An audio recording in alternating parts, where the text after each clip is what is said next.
Okey, baik, bertemu kembali dalam 6 negeri memilih, berbaki kurang lagi 1 jam. 1 jam.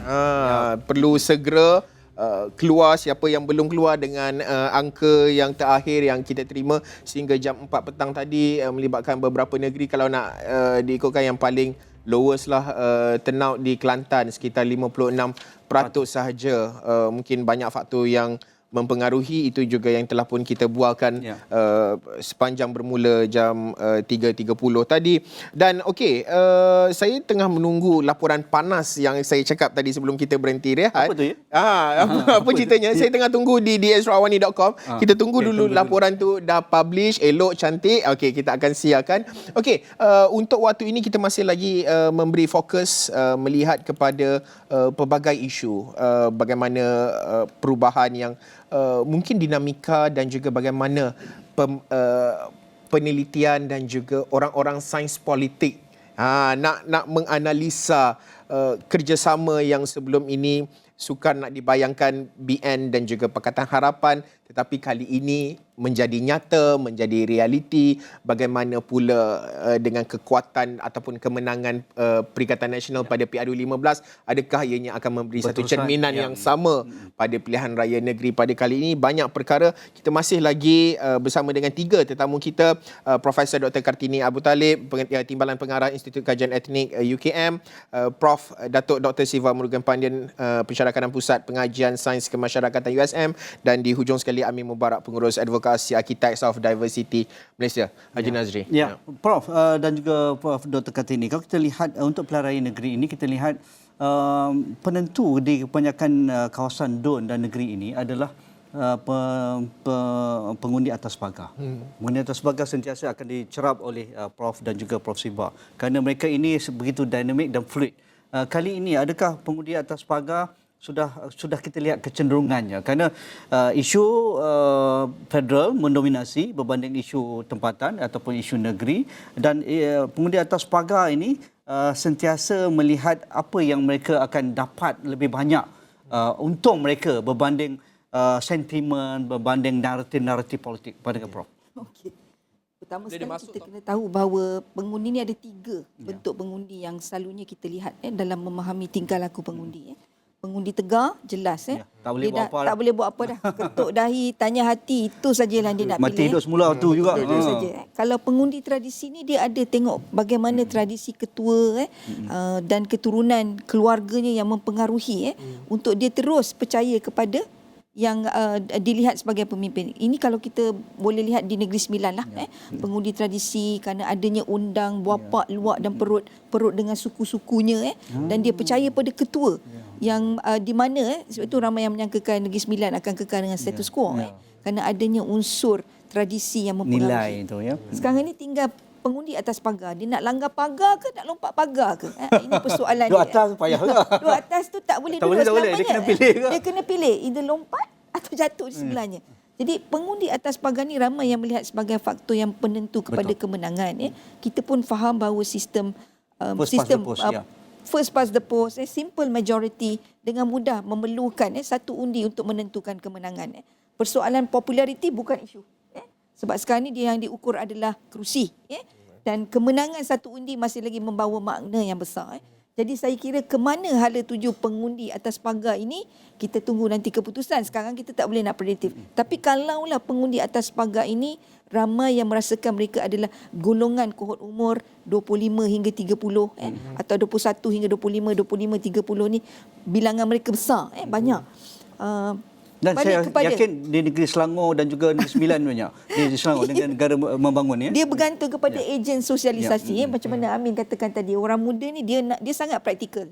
Dia mahukan sesuatu yang boleh membawa untung pada dia, sama ada dia bersifat untung yang segera, boleh dapat e-wallet segera, boleh dapat bekalan top up segera, ataupun iPad, komputer, sesuatu yang praktikal untuk mereka guna, jaminan untuk pinjaman pendidikan misalnya, dan jaminan untuk keluar bekerja nanti ada peluang untuk mereka diserapkan dalam pekerjaan. Jadi mereka akan melihat agenda dan manifesto.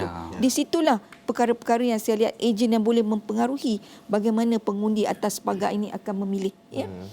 Prof, Namun Thomas saya Jo? Ya. saya tak percaya pada homogenization. Ya, Saya betul. percaya mereka sangat dipengaruhi oleh pelbagai lagi faktor multidimensi, agama, etnik, status sosial yang boleh meletakkan termasuklah bagaimana orientasi keluarga itu mempengaruhi keputusan. Ya. Dalam dunia yang berhadapan dengan ledakan teknologi, Maklumat, ya. kita melihat generasi hari ini sudah tidak terikat dengan sejarah tawarikh ataupun legasi. Betul. Kalau dulu ibu bapa membawa anak mereka pergi berceramah, melihat dan juga mengikuti nilai kepimpinan, ia banyak diperkatakan di rumah. Hari ini kita lihat apa yang berlaku adalah komuniti alam maya. Itu menyebabkan afiliasi kepada politik kepartian semakin terhakis. betul. Golongan atas pagar ini membesar. Kalau dulu 15%, 20%, kini dah 30-40%. besar tu. Dah semakin besar. Sebab itu, 2018 bagaimana undi protes berlaku. Yang setia pada parti, dia boleh lompat. Dan itu bagi dia, ketika itu mungkin suatu langkah yang wujud dengan rasa bersalah. Tapi selepas itu, dia merasakan bahawa tidak mengapa dilakukan seperti itu kerana politik sudah bersifat dinamik, tidak lagi statik. Bila ada sifat seperti itu, yang dilihat oleh atas pagar ini adalah bukan lagi kadang-kadang kepada calon ataupun parti, dilihat pada isu. Dulu ada yang melihat pada parti, dia terikat nilai kesetiaan cukup tinggi. Kemudian dilihat pada calon. Dilakukan caketing, sabotaj, sokong bawah rebah itu kerana gunting dalam lipatan itu membesar. Jadi calon bila dah sesuai, dilihat pada isu. Dan isunya bukan isu lama, isu semasa, isu yang barangkali 6 bulan berlaku, itu akan dinilai. Dan atas pagar ini kadang-kadang membuat keputusan pada saat-saat akhir mungkin 24 jam, 48 jam. Sepanjang 14 hari itu tidak relevan, tapi di saat akhir itu akhirnya dia mendapat seolah-olah satu wahyu untuk menyokong sesebuah parti ataupun calon. Jadi atas pagar inilah yang saya rasakan banyak memainkan peranan kini dalam mencorakkan masa depan. Walaupun ramai katakan anak muda, tapi saya rasakan golongan atasan yang dewasa ini juga sentiasa sudah berubah. Dan ini saya cuba kaitkan dengan politik kelas. Politik kelas pertengahan misalnya, kelas menengah. Mereka dah ada informasi, mereka dah lihat struktur, fasiliti ataupun kemudahan infrastruktur yang ada. Lebih daripada itu, yang mahu dilihat adalah tahap kebahagiaan, kegembiraan. Nilai happiness itu perlu ada.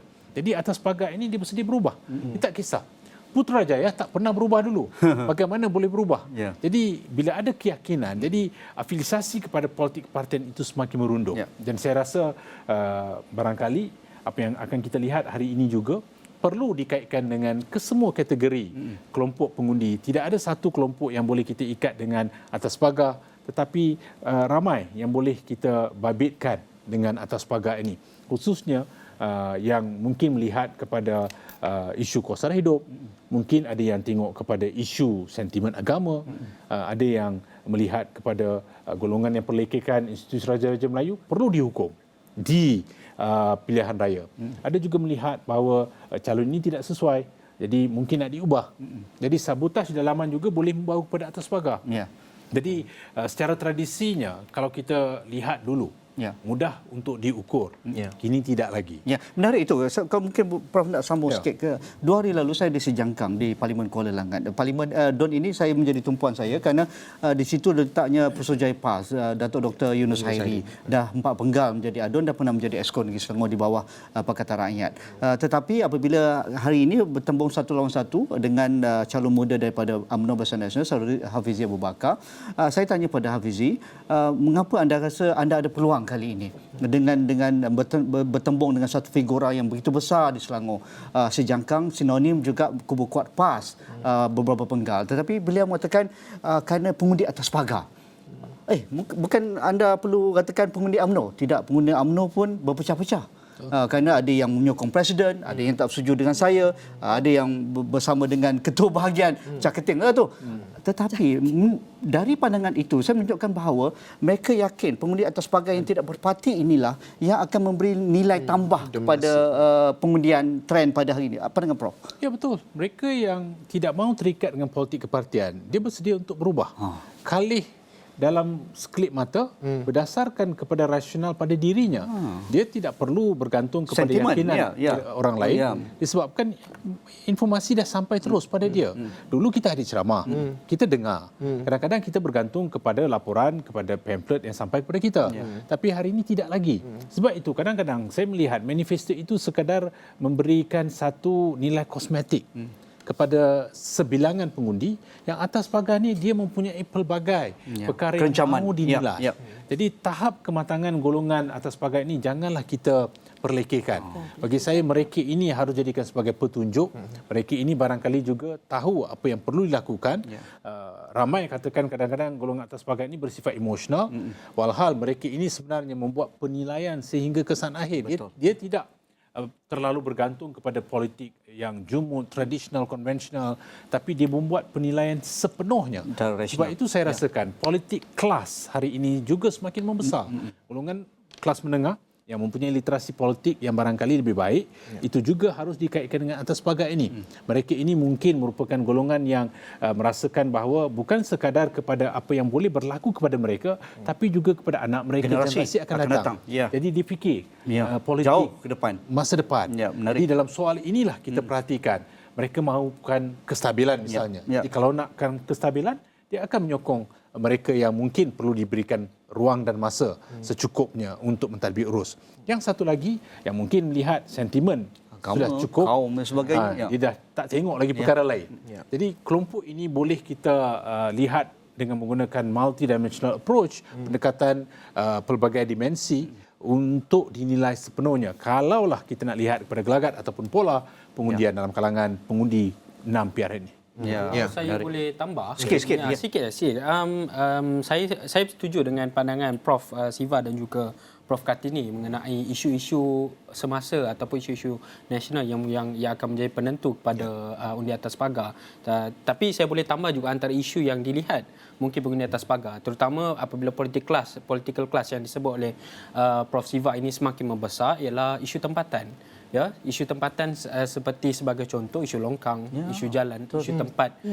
Dan sebab itulah saya nampak ada approach yang hadir daripada calon-calon, terutama calon-calon yang memang sasarkan kepada pengundi atas pagar. Sebagai contoh muda sendiri, bagaimana kempen-kempen mereka, sepatutnya mereka lebih fokus kepada isu-isu besar, mereka just fokus pada isu sampah banyak di kawasan Dun yang mereka bertanding, isu longkang bahaya.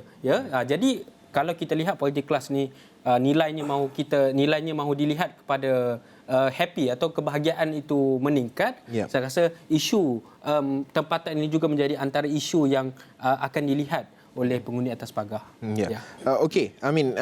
Kita nak bawakan kepada anda, selain daripada kita bersiaran di saluran 501, anda juga boleh tonton di media sosial kami, di semua platform media sosial dan juga di astroawani.com. Okey, di astroawani.com kita ada lapor langsung. Okey, jika kita boleh tunjuk, okey, ini lapor langsung di astroawani.com melibatkan pengundian di PRN dan juga PRK Kuala Terengganu, dan laporan terkini anda nampak dekat situ.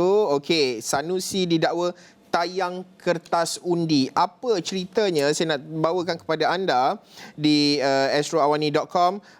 Sanusi didakwa tayang kertas undi langgar Akta Kesalahan Pilihan Raya 1954, di mana Menteri Besar Kedah Datuk Seri Muhammad Sanusi Makno didakwa telah melanggar Akta Kesalahan Pilihan Raya 1954 apabila dengan sengaja menayang kertas undi beliau kepada petugas media, memetik perkongsian seorang pengguna laman X. Gambar yang dilampirkan jelas menunjukkan Muhammad Sanusi mempamerkan pilihan beliau di atas kertas undi itu sebelum memasukkannya ke dalam kotak undi, dan semakan ke atas akta berkaitan mendapati ia merupakan satu kesalahan di bawah perkara 39 yang menyebut tiada pemilih yang telah mengundi dalam mana-mana pilihan raya boleh dalam mana-mana prosiding yang mempersoalkan pilihan raya itu dikehendaki menyatakan siapa yang telah diundinya, kecuali dalam prosiding di mahkamah ke apa baru boleh nak menyatakan,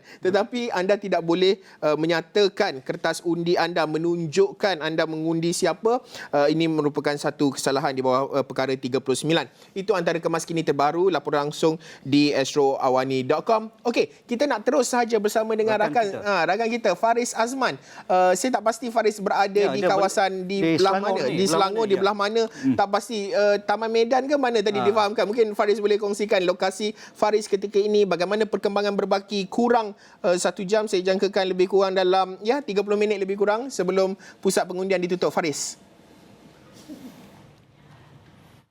Baik, terima kasih Haris dan juga Haji Nazri. Ya, betul. Saya berada di Sekolah Kebangsaan Taman Medan. Antara lokasi kita katakan kalau topik kita berkaitan dengan pengundi muda, 2.8 juta pengundi baru yang akan menunaikan, iaitu pengundi muda akan menunaikan tanggungjawab mereka di negeri Selangor daripada 3.74 juta. Bayangkan berapa peratus itu adalah pengundi muda, dan di DUN Taman Medan ini boleh dikatakan 20,000 pertambahan berbanding PRU 2000 ataupun PRU lalu. Jadi boleh kita katakan sangat signifikan di kawasan ini mengenai dengan bagaimana pengundi muda turun ataupun tidak. Boleh saya katakan sebenarnya sepanjang kami berada di Gombak, di Selayang, di Serdang, dan ketika ini kami berada di Taman Medan, pada awal pagi sebenarnya Haris dan juga Haji Nazri, boleh kita katakan pengundi muda ada, tetapi semakin lama semakin kurang. Mungkin tidak tahu mengapa, tetapi peratusannya sehingga jam 4 petang seperti mana yang anda katakan 65% berbanding 75.5 pada PRU lalu. Jadi ini menunjukkan sedikit sebanyak, kalau anda dapat lihat, mungkin kameraman kita boleh tunjukkan, berbaki kurang setengah jam. Saya fikir begitu, kurang setengah jam sebenarnya. Pengundian ini menjadi persoalan, adakah di 56 kerusi Dewan Undangan Negeri ini akan mencatatkan peratusan keluar mengundinya lebih daripada 75.5% ataupun kurang, kerana 65% ketika jam 4 petang. Belum lagi ada update terkini daripada SPR, tapi kita masih lagi menantikan. Apa yang dapat saya garapkan sebenarnya, Haris, sepanjang kami berada di lapangan, kempen itu 14 hari, pelbagai tawaran diberikan terutama kepada pengundi muda, 2.8 juta pengundi muda yang berada di sekitar 56 kerusi Dewan Undangan Negeri. Tetapi apabila kami bertemu dengan di beberapa kawasan, beberapa pengundi muda, mereka katakan ada agak menarik. Soalan saya sebenarnya, bagaimana untuk anda tentukan siapa yang akan anda pilih? Ada yang mengatakan parti, ada yang mengatakan individu. Dan apabila saya bertanya soalan kedua, bagaimana anda mengenali individu itu? Kebanyakannya social media, kebanyakannya menggunakan TikTok dan sebagainya. Jadi bagi mereka tidak pernah bertemu dengan pengundi ini, ataupun pengundi ini tidak bertemu dengan calon-calon yang bertanding. Kita ada 147 calon yang bertanding di 56 kerusi Dewan Undangan Negeri. Daripada 18 DUN ini terdapat 22 calon wanita di negeri Selangor bagi PRN kali ini.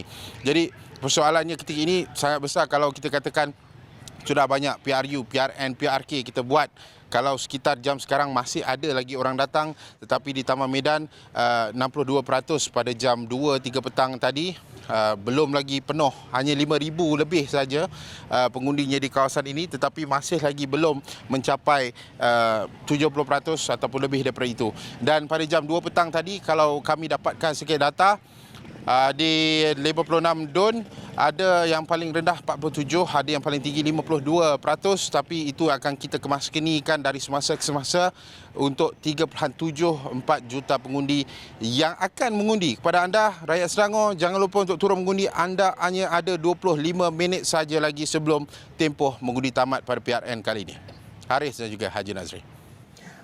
Okey, baik, terima kasih Faris, dan difahamkan juga menerusi cerapan melihat kepada saluran 7 hingga 13 lengang di Selangor. Dan juga rakan-rakan wartawan kita juga update sedikit menyatakan bahawa kawasan-kawasan ataupun di sebagai contoh di Kedah dan juga Negeri Sembilan juga nampak hampir sama juga situasinya. Saluran 7 hingga 13 tu agak saya juga lengang. tadi di pagi tadi ketika di Gombak di kawasan Gombak Setia, memang kelihatan berbeza pada Disember lalu. Di saluran 6 ke atas memang lengang betul berbanding dengan lepas ni. Jadi saya pun muskil, ni bangun lambat ke apa ke kan? Ni pilihan raya ke tak pilihan raya ni? Sebab mereka yang paling aktif aktif di TikTok Ya. dan juga di laman sosial ketika kempen ni nampaknya ataupun mereka take for granted. Kita harap tidak begitulah. Okey, kita untuk waktu ini kita nak bersama dengan Lokman Haris pula. Difahamkan ada beberapa data dan juga angka-angka menarik, cerapan yang menarik untuk dikongsikan, Lokman. Ya, Haris, angka ini mungkin menarik bagi kita tapi mungkin setengah orang yang menjangkakan atau mengharapkan peratusan turun mengundi yang tinggi mungkin kurang menarik bagi mereka. Tapi yang menarik bagi saya adalah apa yang Faris kongsikan di Taman Medan sebentar tadi di Selangor. Kerusi yang dikira kerusi kuat Pakatan Harapan, kerusi tradisi Pakatan Harapan sejak tahun 2008 lagi. Majoriti yang dimenangi pada kali terakhir dia ditandingkan pada PRU 14 dulu juga sangat besar, 10,000 lebih. Tapi memandangkan peratusan mengundi yang kita kongsikan sebentar tadi adalah yang terakhir SPR akan kongsikan sehinggalah malam nanti apabila mereka kongsikan angka akhir keseluruhannya. Jadi mari kita berikan sedikit konteks. Kita gunakan masa ini untuk memberikan sedikit konteks. Kita bandingkan empat negeri ini. Peratusan mengundi terakhir yang mereka laporkan, SPR laporkan sebentar tadi, bagaimana ia dibandingkan dengan kehadiran pengundi pada PRU yang lepas, PRU 15. Ya, betul. Kerusi DUN di ke-6 negeri ini tidak dipertandingkan pada PRU 15. Tapi ini adalah berdasarkan kehadiran mereka turun mengundi, kehadiran pengundi yang turun untuk menunaikan tanggungjawab mereka secara keseluruhan untuk kerusi parlimen yang masih lagi kita boleh bandingkan dan dapatkan gambaran yang agak jelas. Jadi data ini menerangkan dirinya sendiri, ya, self-explanatory. Kita bandingkan yang terakhir, kita lihat kalau kita boleh besarkan sekali lagi setelah tadi, kita bandingkan data ini dengan data PRU 15. Di Kedah kita lihat perbezaannya tidak begitu besar. 68% setakat jam 4 petang tadi untuk PRN kali ini berbanding dengan hampir 73% secara keseluruhannya. Di Terengganu ada jurang yang sedikit besar, 6%. Pulau Pinang juga ada jurang yang agak besar dan Selangor negeri Faris sebentar tadi juga ada jurang kira-kira 10%, hampir 11%. Mereka yang turun mengundi pada PRU lepas dan mereka yang turun mengundi untuk PRN pada kali ini. Begitu juga Negeri Sembilan dan juga Kelantan. Jadi kalau kita nak memberikan konteks pada data ini sama ada 65% ataupun 68% ini tinggi ataupun tidak. Kalau kita bandingkan dengan trend, kebanyakan negeri agak rendah. Ini menimbulkan kembali persoalan dan juga perdebatan, perbincangan berkenaan dengan sama ada kelesuan politik ataupun tidak. Terutamanya dalam kalangan setengah golongan umur, golongan muda khasnya yang mungkin tidak memilih untuk tidak turun mengundi kerana ia adalah pilihan raya negeri. Dan saya ingin cuba periksa sama ada Faris masih lagi berada di talian di Taman Medan. Saya mahu terus saja kalau boleh kita ajukan soalan kepada Faris. Faris Azman, di Selangor ini pelbagai teori yang dikongsikan kerana ini adalah negeri yang dikira antara yang paling panas, paling sengit dan hampir. Kita lihat peratusan turun mengundi masih lagi tidak begitu tinggi dan bezanya dengan PRU 15 agak besar. Jadi dengan keadaan sebegini setakat ini jam 4 petang tadi, adakah Faris menjangkakan atau melihat dari lapangan bahawa ini akan menyebabkan mungkin status quo ataupun mungkin ada perubahan yang boleh berlaku berdasarkan data? Baik, terima kasih Lokman. Soalannya agak berat tetapi itu sebenarnya realiti yang berlaku di lapangan apabila kami berada di sini, kami berada di sekitar negeri Selangor. Begitu juga Hasimi Muhammad melaporkan perkara yang sama apabila peratusan keluar mengundi seperti di Taman Medan ini. Seperti saya katakan, 62% sahaja pengundi yang keluar sehingga jam 4 petang. Kalau secara keseluruhannya ia melibatkan 61,950 orang jumlah pengundi yang layak, tetapi ketika ini hanya 38,002 pengundi yang keluar. Berbaki, banyak juga bakinya itu, di mana PRU lalu 41,000, kali ini tambah lagi 20,000 tetapi tidak mencapai apa yang kita katakan pada PRU lalu, yang kita katakan pengundi yang keluar untuk menunaikan tanggungjawab mereka. Berbalik kepada soalan Lokman, ya, cakap-cakap politik apabila melihat perkara ini, apabila melihat undi ataupun peratusan mengundinya agak rendah, boleh kita jangkakan beberapa perkara, beberapa senario yang akan berlaku. Kerana apabila saya memilih di Taman Medan ini kerana ini antara majoritinya adalah Melayu, pengundi Melayu, dan kami berada di majoriti pengundinya kaum lain ataupun kaum Cina, kaum India dan kaum-kaum lain. Jadi untuk melihat, untuk menggarap apakah situasi pemerhatian saya di sepanjang lapangan 14 hari ini dan hari ini hari yang terakhir, boleh kita katakan di mana Ya, ada pengundi-pengundi yang di kawasan ini seperti mana petugas-petugas SPR mengatakan jika berbanding PRU lalu hampir sampai ke hujung jalan 100 meter, 150 meter sejak awal pagi, 8 pagi sebelum buka pusat pengundian. Tetapi kali ini adalah kawasan majoriti Melayu, pengundinya lebih kurang 60% begitu, lebih kurang 20 hingga 30 meter sahaja pada awal pagi. Jadi boleh kita lihat peratusan pengundian di kawasan-kawasan terutama bukan hanya di pinggir bandar tetapi di kawasan bandar juga dilihat berkurang berbanding PRU lalu, dan beberapa senario yang kita boleh saksikan jika peratusan pengundian ini menjurus kepada beberapa parti politik. Jadi kemungkinan ketika ini seperti mana kita ada beberapa kajian yang kita rujuk ataupun kita lihat di astroawani.com, kita ada MA Research, kita ada Merdeka Center dan sebagainya, kita boleh lihat senarionya lebih kurang sama. Sekiranya peratusan pengundian ini tidak bertambah, terutamanya pengundi Melayu, kepada beberapa parti politik yang dimaklumkan dalam kajian itu, mungkin senarionya akan kita lihat status quo ataupun kemungkinan akan berlaku sedikit perubahan dan sebagainya. Itu yang dapat kami dengar sebenarnya. Tapi apapun hasilnya, selepas SPR akan mengumumkan berapa peratusannya. Kerana 4 petang 65%, PRU lalu 75.5%. Angka itu 11% itu adakah akan tiba sampai ataupun capai ataupun lebih daripada 82% ataupun lebih 90% dalam tempoh setengah jam ini? Itu yang menjadi persoalan besar terutama di Negeri Selangor, Lokman. Baik. Terima kasih Faris, kerana ada juga yang menjangkakan selain daripada faktor kelusuan politik dan sebagainya yang kita sering bincangkan, ada juga yang mengatakan bahawa ramai pengundi mereka mungkin tidak memandang pilihan raya negeri ini sepenting pilihan raya umum, jadi mereka mungkin akan kurang kecenderungan untuk turun dan mengundi. Tapi tak apa, itu saja untuk saya buat masa ini. Kita mahu kembali ke studio utama bersama dengan Nazri Kahar dan juga Haris Ashraf. Haji dan juga Haris, di sini kita simpan tenaga. Set maya ini kita akan rancak dan panas apabila keputusan rasmi dan tidak rasmi mula masuk. Jadi buat masa ini kita kembali dulu. Okey, baik Lokman, dan sudah tentu berbaki kurang hampir dalam 15 minit, 16 minit sebelum pusat pengundian ditutup. Seluruh negara melibatkan 6 negeri ini, banyak perkara yang telah pun kami bualkan, kami bincangkan, dan kami dalam proses nak mengakhiri sehingga jam 6 petang ini. Tak sedar nak habis dah perbincangan kita. Kejap je rasa. Tapi siaran kami tak habis. Siaran kita tak berterusan. Kita nak pass baton kepada anchor lain. Okey. Kita bagi beberapa panel ataupun melibatkan Prof Kartini terlebih dahululah dalam 1-2 minit ini sebelum kita nak mengakhiri perbincangan kita.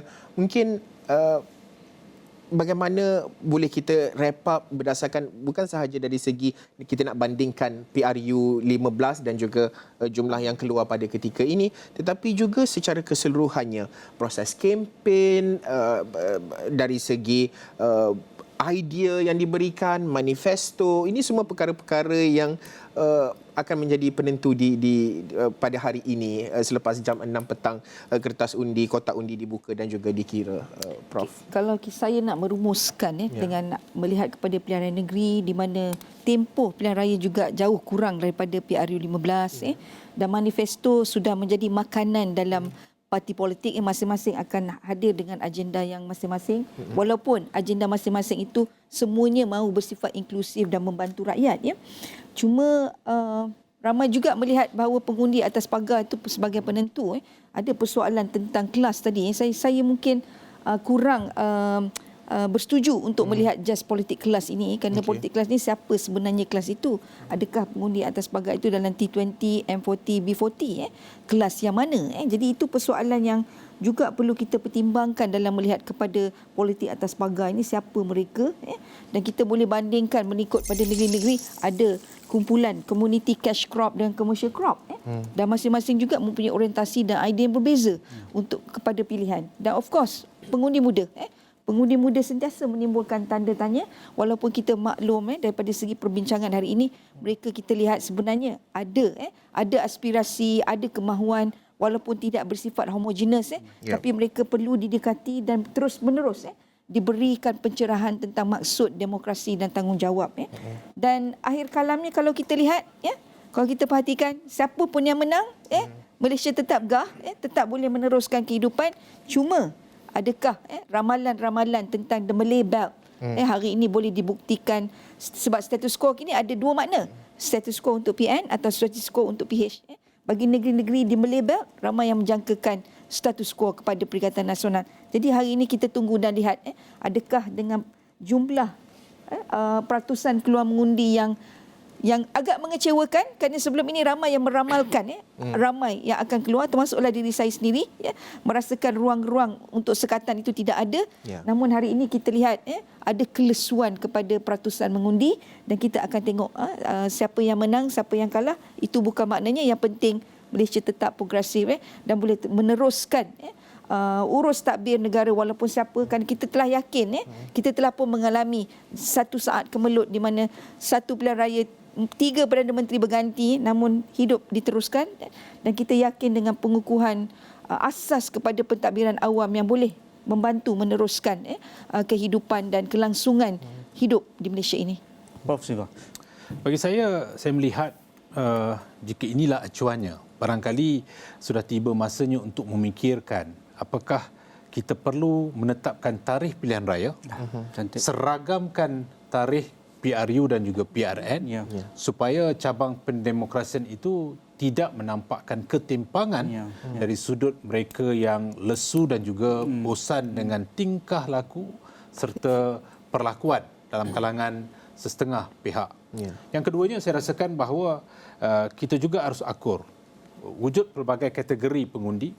Kesemua mereka itu mempunyai tanggungjawab, tapi janganlah disebabkan kita rasa terlalu selesa bahawa mereka akan menjalankan tanggungjawab mereka, maka kita lupa sebenarnya kita juga ada tanggungjawab ke atas kawasan setempat, negeri dan juga di peringkat kebangsaan.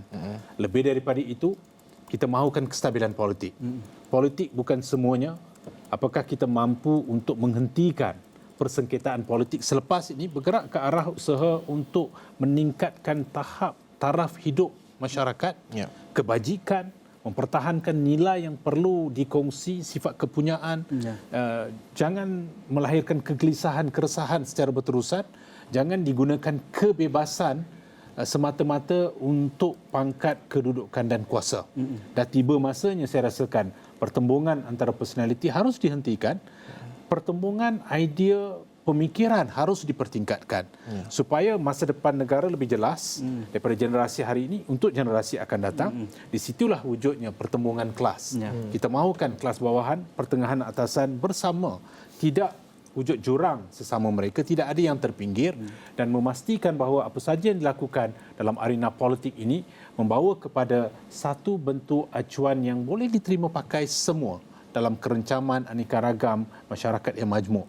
Yang penting juga yang harus kita lihat adalah sejauh manakah kita melihat cabang pendemokrasian yang diraihkan ini bertujuan untuk merayatkan kepimpinan, memanusiakan politik.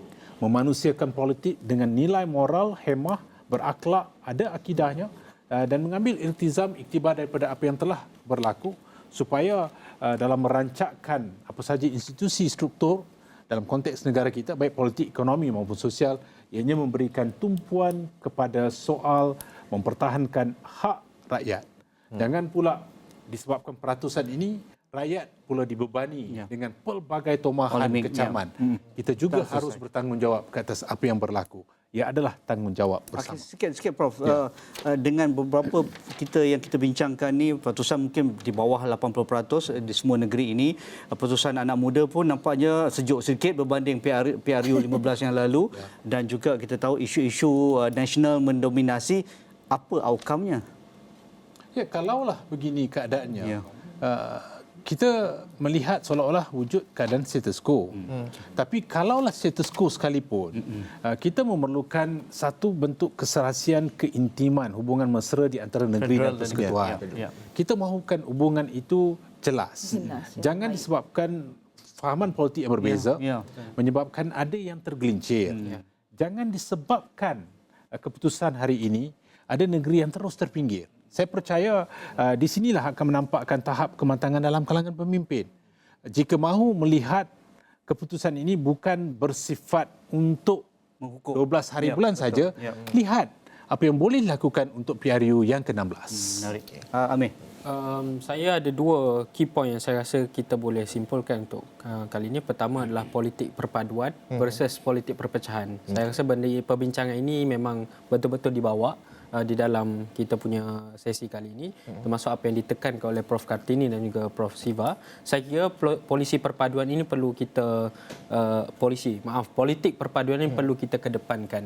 Apa itu politik perpaduan? Politik yang menerima perbezaan yang matang, ya, seperti Prof Siva sebut tadi, ya, perlu ada kematangan di antara federal dan juga negeri, dan politik yang profesional, politik yang mengangkat polisi rather dan mengangkat sentimen-sentimen yang memberi ketegangan kepada sesetengah pihak kaum, ya. Dan kita seharusnya, ya, sebagai saya sendiri sebagai anak muda dan segenap masyarakat perlu memberi satu penilaian terhadap idea-idea politik perpecahan yang berasaskan sentimen ras dan agama ini yang kita merisaukan, teori yang Prof Kartini sebut, ya, jalur Melayu ataupun kita boleh panggil the rise of the right wing yang sekarang ini berlegar-legar di dunia. Boleh jadi kalau kita mengembangkan idea politik perpecahan ini, silap-silap the rise of the right wing will come di Malaysia lah. Itu mungkin pandangan-pandangan yang ekstrim. ya, lebih ekstrim lah kalau orang kata, ya. Yang kedua adalah saya rasa tentang anak muda, ya, anak muda dan juga literasi. Ini juga ditekankan oleh dalam perbincangan kali ini. Saya nampak literasi politik perlu diinstitusikan. Ya, dia bukan setakat usaha-usaha daripada CSO, usaha-usaha daripada inisiatif-inisiatif di peringkat bawahan, perlu diinstitusikan. Dan di pihak kerajaan ataupun di pihak institusi pendidikan ataupun di pihak-pihak yang kita boleh kata formal, ya, salurannya lebih formal, tidak boleh takut kepada perkataan politik. Kita perlu lebih tekankan tentang soal politik dan kenegaraan ini terhadap anak muda untuk kita elakkan isu-isu kelesuan politik ni yang saya boleh katakan isu evergreen dah sekarang. Kelesuan politik ni wujud setiap pilihan raya negeri dan pilihan raya umum. Jadi perlu diinstitusikan. Itu dua perkara yang perlu. Ya, sudah tentu berbaki kurang beberapa minit sahaja lagi untuk semua pusat mengundi ditutup secara rasmi. Terima kasih saya nak ucapkan kepada tetamu kita, tapi kita tak habis lagi. Lepas ini kita ada rakan-rakan kita di lapangan. Saya nak ucap terima kasih terlebih dahulu kepada Profesor Dr. Kartini Abu Talib yang merupakan Timbalan Pengarah Institut Kajian Etnik kita UKM, Profesor Datuk Dr. Siva Murugan Pandian, Pensyarah Pusat Pengajian Sains Kemasyarakatan USM, serta Amin Mubarak yang merupakan Pengurus Advokasi Architects of Diversity Malaysia berkongsi pandangan cetusan idea sepanjang perbincangan kita dari jam 3.30 tadi. Okey, untuk waktu ini kita nak terus sahaja bersama dengan rakan-rakan kita menjelang penutupan secara rasmi berakhirnya proses pengundian pada hari ini. 6 rakan setugas saya bersedia pada ketika ini, iaitu Hasimi Muhammad, Hilmi Malik, Hadi Cik Awang, Umar Vati, Muhafandi dan juga Syuhada. Kita nak terus sahaja bersama dengan Hasimi terlebih dahulu. Hasimi, di mana lokasi dan boleh bawakan perkembangan terkini, Hasimi? Baik, terima kasih rakan setugas di studio. Lebih kurang dalam 6 minit saja lagi untuk kita menyaksikan pusat pengundian ditutup secara rasmi jam 6 petang ini. Saya ketika ini berada di salah satu pusat mengundi di bawah Don King Rara, Sekolah Jenis Kebangsaan Yakci. Inilah masa-masanya. Sebentar tadi kita dah lihat masih lagi ada pengundi yang hadir untuk menjalankan tanggungjawab mereka.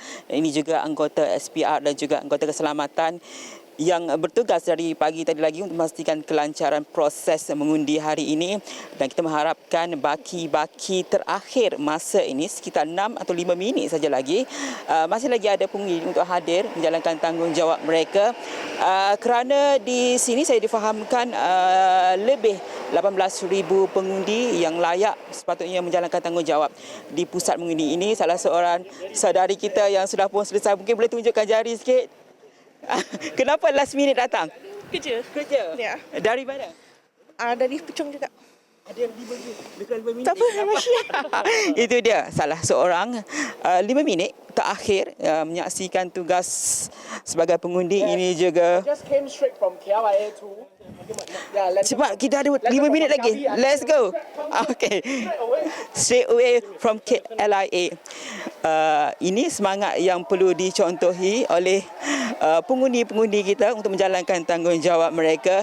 Di Don Kirara menyaksikan saingan dua penjuru, penyandangnya iaitu Setiausaha DAP Eng Zihan akan dicabar oleh calon daripada Perikatan Nasional Wong Yong Kang, yang mana ini sebenarnya kerusi selesa daripada DAP untuk menang selesa. Ini lagi antara pengundi baru tiba, berbaki lebih kurang lagi. Juga sorakan daripada petugas SPR nampaknya untuk menyambut pengundi-pengundi akhir ini untuk menjalankan tanggungjawab mereka. Jangan risau, walaupun ada 4 minit, prosesnya cepat saja, maka mereka akan sempat menunaikan tanggungjawab mereka sebelum jam 6 petang ini, Zul. Okey, baik, terima kasih Hasimi. Dan seterusnya kita nak terus saja. Okey, Hasimi. Okey, Hasimi, bagaimana pula dari segi, kalau kita nak cakap dari segi keadaan di sana sepanjang hari lah, sepanjang pemantauan Hasimi di beberapa lokasi juga, bagaimana keadaannya, situasinya? Kalau PRU 15 kita tahu pusat-pusat mengundi ni jam, nak parking susah, orang terlalu ramai, tetapi keadaan bagaimana di lokasi-lokasi sepanjang tinjauan Hasimi hari ini? Kalau ikutkan kepada tinjauan kami di 3 lokasi, sebenarnya kita melihat kepada dari segi crowd dan juga kesesakan itu tidaklah terlalu sesak di pusat-pusat mengundi ini, tetapi suasana itu masih lagi ada keterujaan pengundi untuk menjalankan tanggungjawab, khususnya di Selangor ini kita ada 56 kerusi. 3 don yang saya pergi, mereka menunjukkan keterujaan untuk menjalankan tanggungjawab mereka sebagai pengundi. Di Don Hulu Kelang misalnya tak adalah crowded sangat, kesesakan itu terurus dengan baik. Begitu juga dengan Gombak Setia, kawasannya juga lancar, kehadiran pengundi-pengundi juga begitu mengujakan untuk menjalankan tanggungjawab. Begitu juga dengan Don Kirara ini, kawasan dia lapang, tapi inilah yang menariknya kerana cuaca di kawasan ataupun beberapa daerah di Selangor ini juga sangat-sangat membantu untuk pengundi menjalankan tanggungjawab mereka. Kerana kalau saya pergi di Don Hulu Kelang, di Gombak Setia, waktu pagi dan petang itu cuacanya baik sekali. Begitu juga dengan di Kirara. Ini salah satu faktor yang mendorong pengundi-pengundi untuk menjalankan tanggungjawab mereka. Ada 2 minit saja lagi, tapi kita faham berdasarkan temu bual kita bersama dengan pengundi-pengundi, ada yang terpaksa datang last minute kerana mungkin terpaksa bekerja terlebih dahulu, menguruskan ahli keluarga. Kerana tadi ada juga yang sempat saya tanya kenapa datang pukul 5.40 petang. Dia terpaksa hantar dulu 2-3 orang lagi ahli keluarga dia di tempat berbeza sebelum menjalankan tanggungjawab. Ini seorang lagi, ada 2 minit saja lagi untuk kita bawa momen-momen yang menarik ini menjelang kepada kita tengok secara rasmi pintu ini ditutup. Teruja sebab dia ada di lapangan ini, petugas SPR menyambut dengan penuh semangat, sorakan dan sebagainya, siap bantu, ambil kad penalam, bawa pergi ke meja untuk mempercepatkan proses tersebut. Ini salah satu tugas yang ataupun yang kita perlu puji petugas-petugas SPR dan juga anggota keselamatan yang membantu untuk melancarkan proses ini. Bukan sahaja di Selangor ini, saya percaya 5 negeri lagi juga komitmen yang ditunjukkan oleh petugas SPR, anggota keselamatan ini berada pada tahap yang cukup baik. 1 minit saja lagi, kita masih lagi mengira waktu puncak untuk kita saksikan secara rasmi lebih 3,000 pusat mengundi di 6 negeri akan ditutup secara rasmi, dan salah satunya adalah di lokasi saya ketika ini. Kita keluar sedikit kerana kita akan saksikan momen pintu ditutup. Kalau tutup nanti saya kat dalam. Jadi ini straight away from KLIA. Sini, ada lagi seminit, cepat. Kenapa lambat ni? Oh, saya baru balik. Keluar dulu. Cari. Saya baru balik dari Langkawi. So sebab saya sudah book flight to Langkawi like 3 months ago. Dan tiba-tiba PM umum hari ini tarik mengundi mah. Kita memberi laluan kepada secara rasmi langsung dari Astro Awani. Kita saksikan Maka secara rasmi tepat jam 6 petang, pusat mengundi di 6 negeri ditutup secara rasmi. Kalau ikutkan 3,190 pusat mengundi melibatkan 245 kawasan DUN di 6 negeri, dan ini salah satunya. Mungkin lambai sikit bang. Ya. Terima kasih kita ucapkan kepada semua petugas SPR dan juga anggota keselamatan yang bertukar lumus. Saya rasa inilah momen yang cukup menarik, Haris, yang kita boleh kongsikan di Astro Awan. Kita kembali pada Haris di studio. Okey, baik. Terima kasih Hasimi. Kita nak terus sahaja ke lokasi Kedah. seterusnya, Haji. Ke Kedah bersama Kota dengan Hilmi Malik. Baik, terima kasih Haji Nazri dan juga Harid Ashraf. Kiranya sekarang ini sudah tepat jam 6 petang dan sudah tiba waktunya bagi salah satu pusat mengundi di SMK Datuk Wan Muhammad Saman ini secara rasminya telah pun ditutup. Maka dengan ini berakhirlah ruang untuk pengundi-pengundi di luar sana untuk menunaikan tanggungjawab anda. Masa telah diberi sejak jam 8 pagi dan kini telah pun ditutup secara rasmi pada jam 6 petang. Maka segala tanggungjawab ataupun apa amanat yang telah anda sampaikan bakal menjadi perhitungan sebentar lagi, apa mungkin yang bakal kita lihat. Jadi saya kira ruang sememangnya sudah cukup kita berikan kepada seluruh pengundi kita, khususnya di Kedah ini. Kalau anda dapat lihat bagaimana matahari boleh terpacak terus di wajah muka saya, dan beginilah juga kehangatan PRN15 di Kedah ini. Kalau kita lihat cuaca di sebelah tengah hari tadi juga bertukar-tukar. Seumpama seperti memahami keadaan bahang pilihan raya di Kedah ini, hujan lebat, panas, hujan dan sebagainya, dan itu antara sedikit mungkin gimmick daripada penentu keadaan pilihan raya negeri ke-15 untuk di Kedah pada hari ini, yang pastinya kami akan membawakan perkembangan pada malam ini di Kompleks PAS Kedah untuk membawakan apa mungkin keputusan yang bakal kita saksikan pada malam ini. Jadi ini adalah merupakan salah satu pusat mengundi, iaitu SMK Datuk Wan Muhammad Saman, merupakan salah satu pusat mengundi bagi DUN Alor Mengkudu.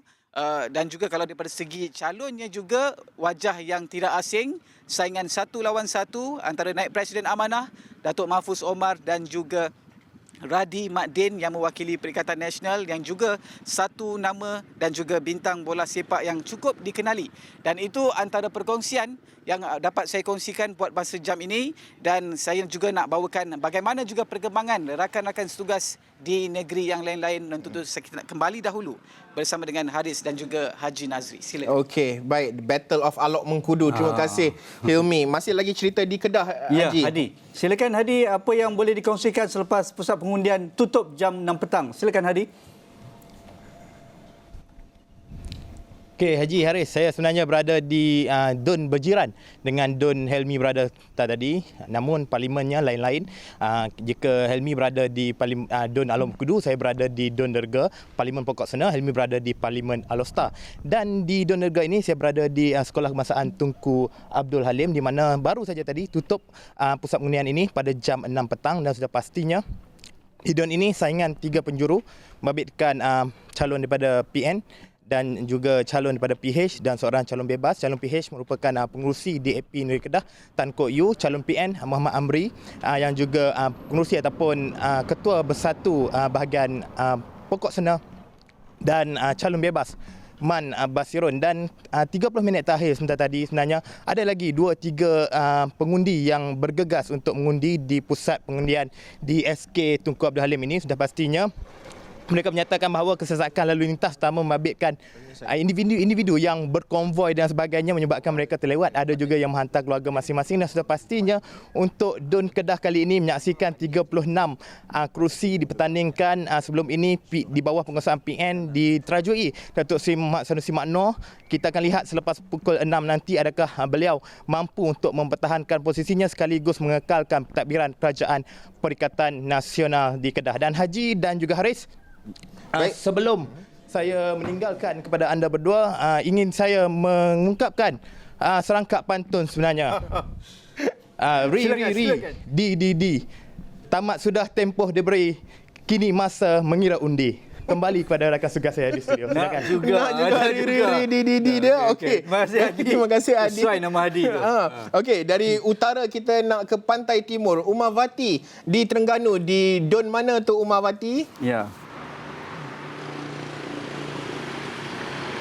Terima kasih rakan tugas dan saya kini berada di Sekolah Kebangsaan Pusat Bukit Besar, salah satu pusat pengundian di bawah Don Ladang.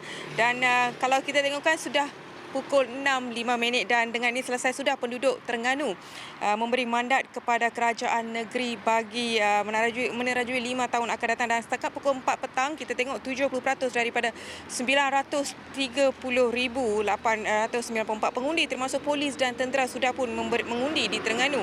Dan pada PRN di Terengganu ini menyaksikan 68 calon daripada 5 parti politik serta seorang calon bebas bertanding untuk merebut 32 kerusi Dewan Undangan Negeri dan 1 kerusi Parlimen P036 Kuala Terengganu. Dan untuk Parlimen sahaja 122,160 pengundi dijadualkan untuk mengundi, layak untuk mengundi bagi hari ini. Dan kalau saya boleh wrap up hari ini, 30 Don Terengganu menyaksikan pertembungan 1 lawan 1, manakala 2 lagi Don menyaksikan pertembungan 3 penjuru. Dan kalau kita tengok pada naratif politik di Terengganu sendiri, naratifnya bertumpu kepada UMNO dan PAS, sementara parti-parti lain seperti Bersatu, Amanah dan sebagainya hanyalah ada parti-parti yang sampingan saja. Dan dalam konteks Terengganu dan saya lihat naratif politiknya lebih terarah kepada 2 parti besar ini, iaitu UMNO dan juga PAS.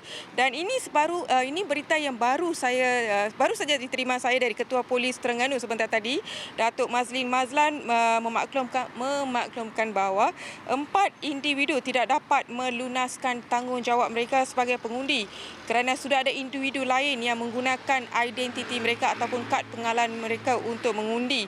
Dan menurutnya 4 kes itu dikesan 3 di Kuala Terengganu dan 1 di Marang. Dan beliau memberitahu kes itu disiasat di bawah Seksyen Akta Kesalahan Pilihan Raya 1954. Dan kalau saya boleh wrap upkan situasi di sini, agak tenang tanpa sebarang provokasi pada ketika ini dan lalu lintas juga agak terkawal. Dan saya juga difahamkan di pusat pengundian ini 2,571 pengundi sudah pun mengundi di sini. Dan saya kira itu saja perkongsian saya dari Terengganu pada jam ini. Kita kembali ke studio. Terima kasih. Ya, sementara menunggu keputusan pilihan raya di Terengganu, Umar silakan ke Pantai Batu Buruk makan kopok leko. Suasana petang Sabtu, Umar. Silakan Umar. Okey, kita nak ke Kelantan pula. Ya, bersama dengan Muaz Fandi. Ya, Muaz Fandi boleh teruskan dengan laporan Muaz Fandi. Baik, terima kasih Haji dan juga Acap. Saya berada di SMK Pintu Geng dalam Dum Bunuk Payung.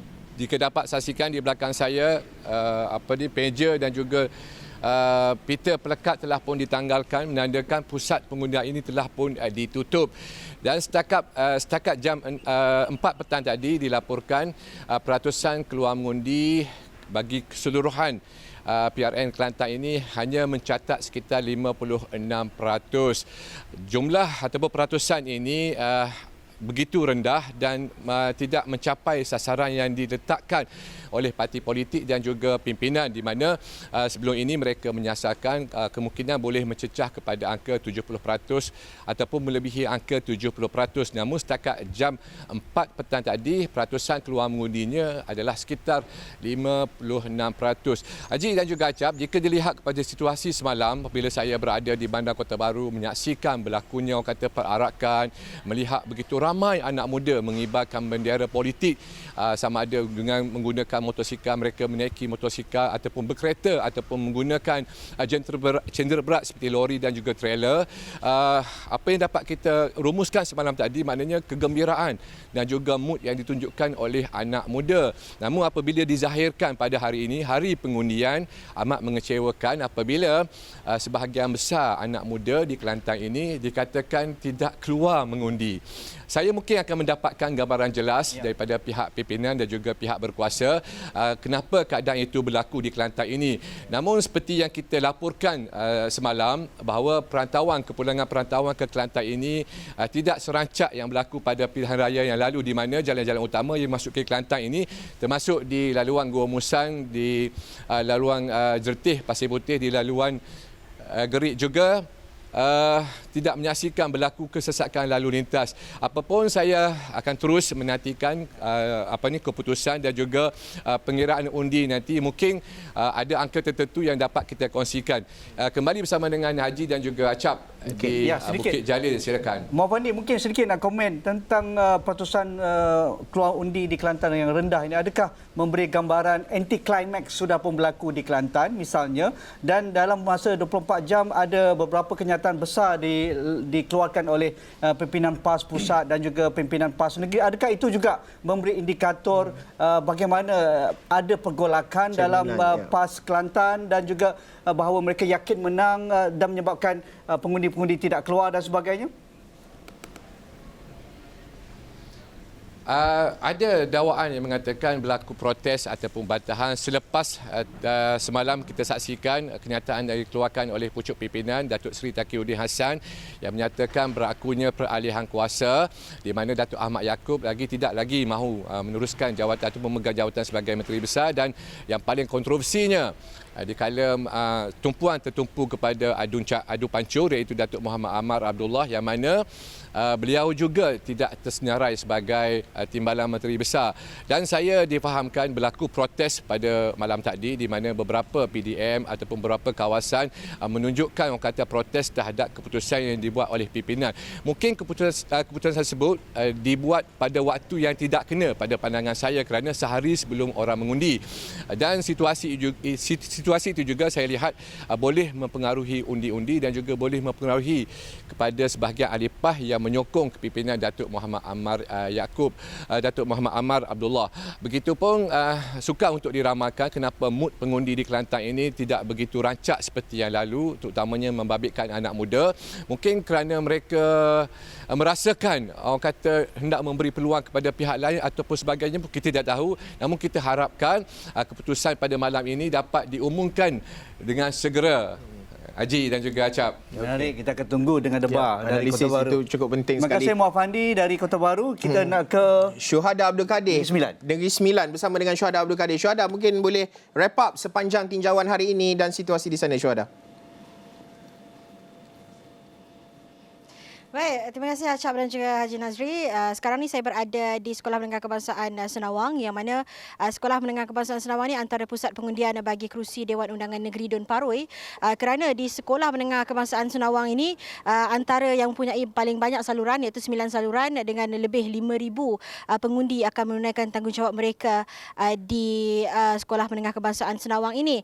Tetapi apa yang saya boleh katakan, kalau sebelah pagi tadi saya berada di Dun Sikamat yang menyaksikan kerusi calonnya merupakan calon Menteri Besar Negeri Sembilan, Datuk Seri Aminuddin Harun, dan kemudian pada sebelah tengah hari tadi saya berada di Dun Kota, yang mana kita tahu bekas Ketua Pemuda UMNO Wabi Khairy Jamaluddin mengundi di Sekolah Menengah Agama Haji Muhammad Yatim di Dun Kota, dan pada petang ini saya berada di SMK Senawang. Walaupun kita tahu sebelum ini memang senario ataupun sepanjang berkempen sepanjang 2 minggu ini di Negeri Sembilan ini, kita boleh katakan apa yang diulang-ulangkan rakan setugas saya tonang-tonang ajar di Negeri Sembilan ini, yang mana memang cuacanya ataupun dinamik politiknya dan sepanjang berkempen ini sangat sejuk, dan itu juga boleh saya gambarkan pada sepanjang hari ini, bukan sahaja dari segi cuaca yang pada sebelah pagi tadi hujan agak lama juga, lebih 3 jam juga hujan sebenarnya. Mungkin itu yang mempengaruhi peratusan keluar mengundi di Negeri Sembilan ini, yang mana kita tahu peratusan itu tidak pun mencapai sasaran yang disasarkan oleh parti-parti politik. Dan kalau saya boleh recap sedikit apa yang saya di 3 kawasan Dun yang saya pergi, memang kesesakannya boleh dikatakan lebih amat berkurangan daripada apa yang kita dapat saksikan pada PRU ke-15 yang lalu. Dan kalau sebagai contoh di Sekolah Menengah Kebangsaan Senawang ni, apa yang dikongsikan oleh petugas-petugas, pada sebelah pagi memang kurang orang keluar mengundi, dan anak-anak muda juga mula keluar pada pukul 2, dan lebih kurang 2 jam saya berada di sini, memang pergerakannya agak perlahan. Dan apa yang menarik juga, kita yang sudah pasti di Negeri Sembilan ini menjadi naratifnya adalah siapakah yang bakal diangkat sebagai Menteri Besar Negeri Sembilan, kerana pada malam ini sudah tentu tumpuannya selain di Bilik Gerakan Utama Perikatan Nasional Nasional, adakah Negeri Sembilan mampu mengekalkan status quo 36-0? Kita tahu bahawa sepatutnya kami petugas media menjangkakan mungkin gabungan ataupun calon-calon Pakatan Harapan dan juga Barisan Nasional akan duduk setempat menunggu keputusan pada malam ini, tetapi apa yang sehingga jam 6 petang ini kami dimaklumkan masih lagi mereka maksudnya Pakatan Harapan akan berkumpul di Kelana Resort dan juga Blok Barisan Nasional akan berkumpul di Wisma UMNO.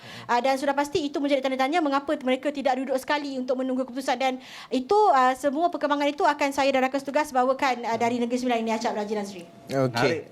Terima kasih Syuhada atas laporan yang dibawakan. Seremban. Ya, dan sudah tentu banyak perkara yang perlu dianalisis melihat kepada perkembangan terkini, jumlah turnout-nya, orang muda orang muda. Kalau live kat TikTok tu puluhan berbelas ribu tengok. Tapi hari mengundi ni apa cerita sejuk? Apa ceritanya? Jadi pun tapi pakar kita dah bersedia. Dah bersedia. Bukan kita lah. Bukan kita lah.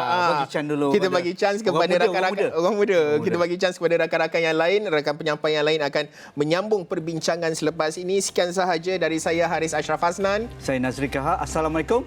Salam hormat.